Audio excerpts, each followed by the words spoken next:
Good morning everyone. आज हम करने जा रहे हैं problem number 12 and this problem is from the chapter quadratic equation. So quadratic equation chapter से जैसा कि आप सभी लोग जानते होंगे काफ़ी कुछ रिड्यूस हो चुका है। मतलब जितने भी टाइप के वर्ड प्रॉब्लम्स थे, जो सवाल उसमें से पूछे जाते थे वर्ड प्रॉब्लम वाले, वो सारे के सारे सवाल अब आपको इस बार बोर्ड एग्जाम में देखने को नहीं मिलेंगे।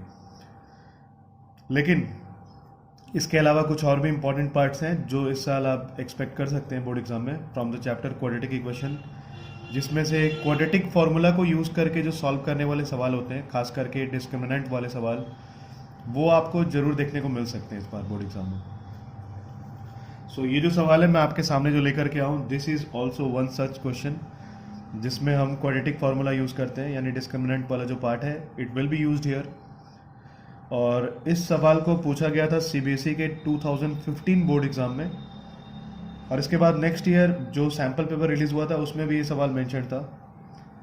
तो मैं ये नहीं कह रहा कि ये सेम सवाल आप 2021 में भी देखेंगे, बट इस टाइप के जो सवाल है वो जरूर पूछे जा सकते हैं। सो इस लिहाजे से ऐसे सवालों को सॉल्व करना बहुत इंपॉर्टेंट रहेगा आपके लिए। तो आइए मैं बताता हूँ आपको कैसे हम सॉल्व करेंगे। और सबसे पहले हम देख लेते हैं व्हाट इज द क्वेश्चन। तो यहाँ जैसे कि आप देख सकते हैं, फाइंड के so that the quadratic equation k plus one x square minus twice times k plus one x plus one is equal to zero has equal roots. यानी कि हम यहाँ पर k प्लस वन में जो k मेंशन है, आपको k की वैल्यू फाइंड आउट करनी है, जिसकी वजह से क्या हो जाए कि ये जो इक्वेशन है this will have equal roots.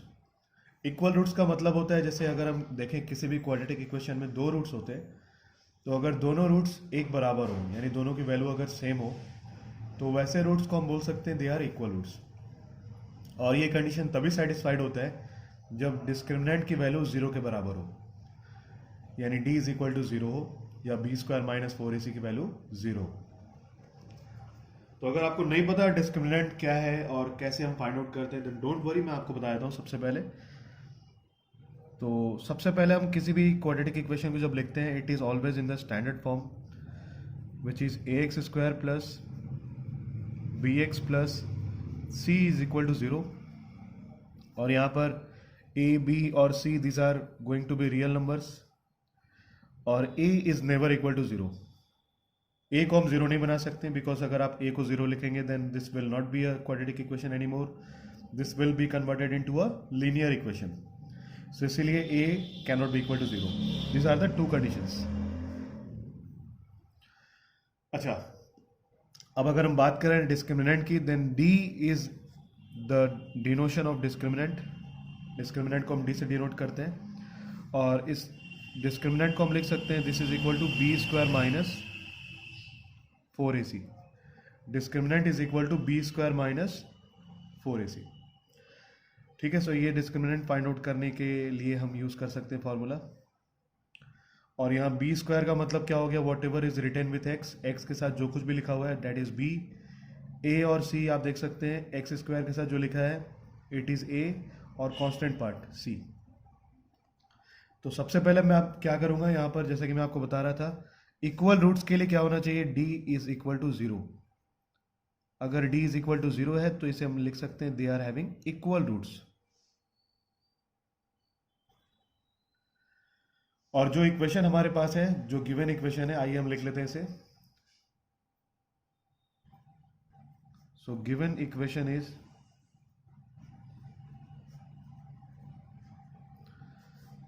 k plus one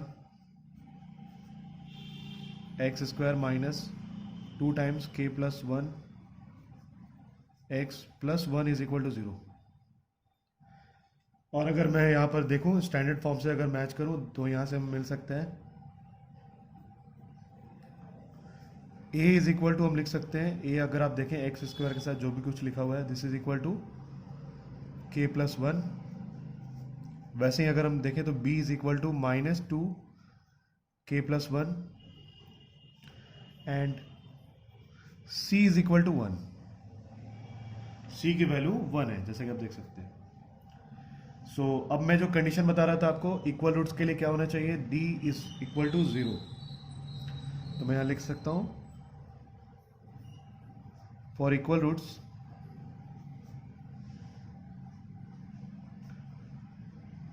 the necessary condition is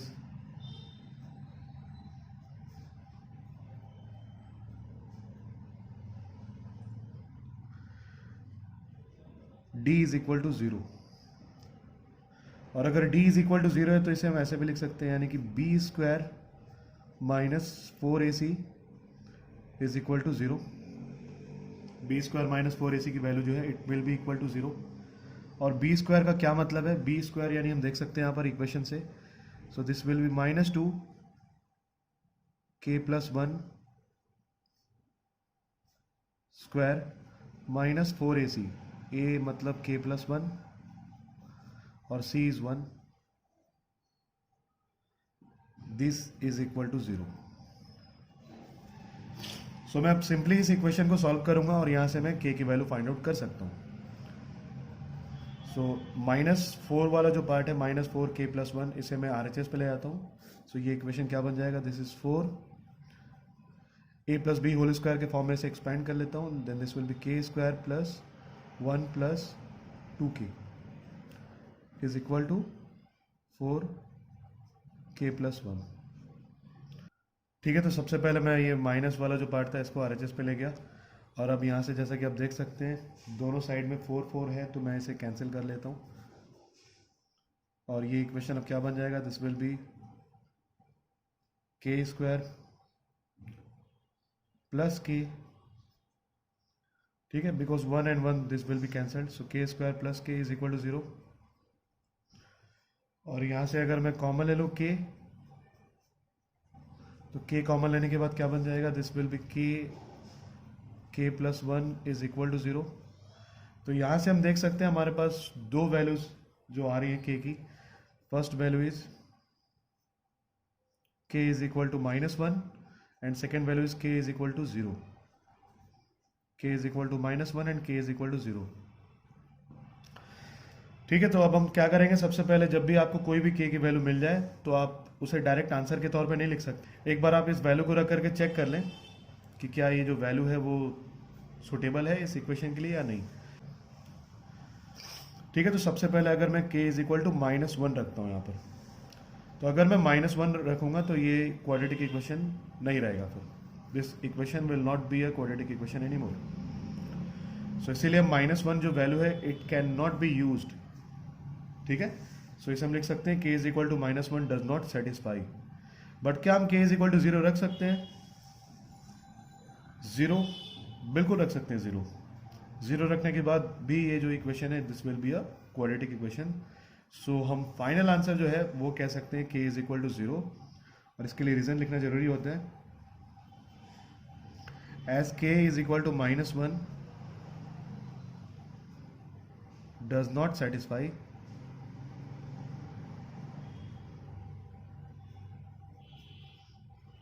the equation,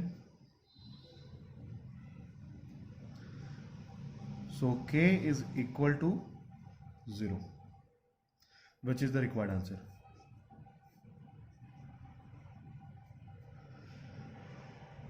So the question was easy, question बहुत ही आसान है अगर आप इस क्राइटेरिया को समझते हैं। डिस्क्रिमिनेंट की वैल्यू क्या होनी चाहिए in order to have a equal root.